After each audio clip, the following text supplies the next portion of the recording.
제가 거의 유일한 첫사례입니다.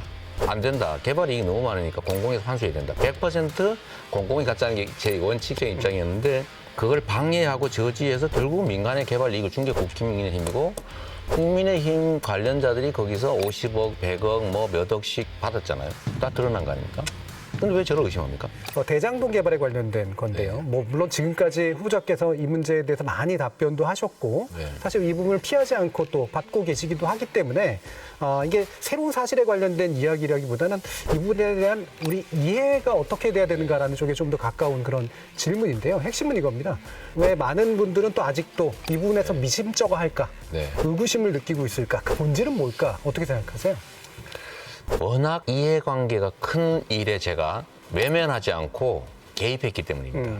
이 개입도 이상하게 오해할 가능성이 있는데 국민의힘은 민간 개발 시켜서 100% 개발 이익 민간업자가 다 갖게 하라고 하는 입장이에요. 지금도 그렇습니다. 아닌 척하지요. 공공개발 이익 환수하자고 하니까 말로는 발의해놓고 반대해요. 통과가 안 됩니다. 이 대장동 개발도 LH가 공공개발하고 있는데 국민의힘 측이 뇌물 받아가지고 LH공사 압력 넣어가지고 포기시켰잖아요. 그 사이에 이 민간업자들이 저축은행에서 돈 빌려가지고 땅 다 사놨거든요. 뭘 믿고 샀겠습니까? 이제 이 부정 대출을 봐주었다고 의심받는 분이 윤석열 후보죠. 제가 다시 시장이 되면서 제가 공공개발을 결정하니까 제가 얼마나 미웠겠어요. 4년 동안 일 못하게 공공개발 못하게 막아가지고 결국 포기하느냐, 민간의 일부라도 이익을 나눠주고 공공이익을 환수하느냐, 제가 그래서 결단을 한 거죠. 최대치로 환수하고 사업을 한다. 내가 안 하면 결국은 다른 시장에 들어온 민간 개발할 거니까. 제가 거의 유일한 첫사례입니다. 안 된다. 개발 이익이 너무 많으니까 공공에서 환수해야 된다. 100% 공공이 갖자는 게 제 원칙적인 입장이었는데 그걸 방해하고 저지해서 결국 민간의 개발 이익을 준 게 국민의힘이고 국민의힘 관련자들이 거기서 50억, 100억, 뭐 몇 억씩 받았잖아요. 다 드러난 거 아닙니까? 근데 왜 저를 의심합니까? 제가 국민들께 죄송한 부분이 있죠. 저도 정치인의 일원이기 때문에 저 사람이 막아서 못했습니다. 막아서 요것밖에 해서 못했습니다. 막아서 100% 환수 못했습니다는 변명이죠. 국민들이 소외감 느끼고 박탈감 느끼는데 제가 죄송하다. 내가 다 원하는 기대하는 만큼 못해서 죄송하다고 말씀드리지만 이 환수 자체를 막았던 성남시의회 정말 4년 동안 난리였습니다. 이거 못하게 하려고. 그렇게 막았던 당에서 지금 와서 왜 다 환수 못했느냐 하는 게 말이 되겠습니까? 그래서 저는 특검이든 국정조사든 국정감사든 다 하자. 대신에 나만 하지 말고 여기 관계된 거 다 하자.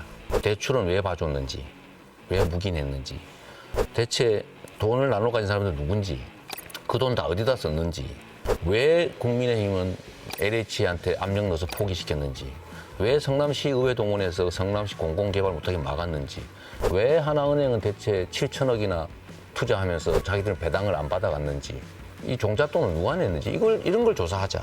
그리고 특검은 공정하게 임명을 해야지 자기들이 임명하는 사람을 특검 시켜가지고 나하고 관계된 부분만 조사하자라고 하는 게 말이 되겠습니까? 이건 결국 안 하겠다는 것이거든요. 결국은 이건 정략의 그 영역에 있는 문제고요. 저로서는 4개월 넘게 수사당했는데 좀 빨리 깨끗하게 좀 했으면 좋겠어요. 지금 실시간으로 또 댓글이 좀 달아주신 게 있어서 대장동 개발에 관여했던 사람이 2명이나 돌아가셨는데 네, 그렇죠. 이에 네. 대해서 어떻게 이제 보시는지에 대한 아마 질문이 좀 들어왔나 보네요.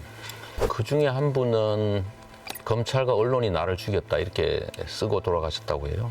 지금 두 번째 돌아가신 분은 자세한 내용이 안 나오는데 혐의가 뭔지도 안 나오고 그냥 참고인 조사받다가 이제 저런 상황이 왔다고 하는데 제가 그 사이 그런 생각이 드는 거예요.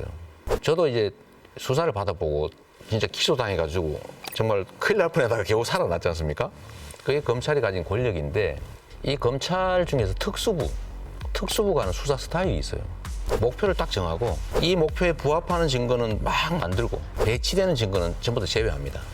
그러면 어느 순간에 나는 아닌데 제시되는 증거가 다 내가 죄를 지었다고 나와요. 그럴 때 멘붕에 빠집니다. 너무 무리한 수사가 한 원인이 됐을 가능성이 많습니다. 왜 그러냐? 다른 사건은 안 그런데. 뭐 그런 얘기도 있지 않습니까? 윤석열 후보가 수사받은 사람 중에 5명이 극단적 선택을 했다. 특이한 케이스거든요. 알겠습니다. 그런 점을 고려를 좀 해볼 필요가 있습니다. 물론 이제 짐작이시긴 합니다만 예, 검찰의 특히나 특수검찰 쪽의 수사 방식의 문제에 대한 의심을 해주셨고 그 부분님도 인상 있긴 합니다. 그러니까 실제로 자기가 저지른 죄가 드러났으면 차라리 시원한데 네. 자기는 죄를 저지르지 않았는데도 불구하고 증거가 자기를 향하게 만들고 네. 있으면 좌절감이 생겨버린다. 그 완전히 그 정말로 멘붕이 됩니다. 그러니까 예를 들면 누구 만났는데 우리 교수님이 어디서 만나서 저녁 한번 먹었는데 그 자리에서 1억 줬다고 그러고 줬다는 증거라는 게 막 나오고 막 이러면요 사람이 갑자기 알겠습니다. 정상적 판단이 불가능해집니다.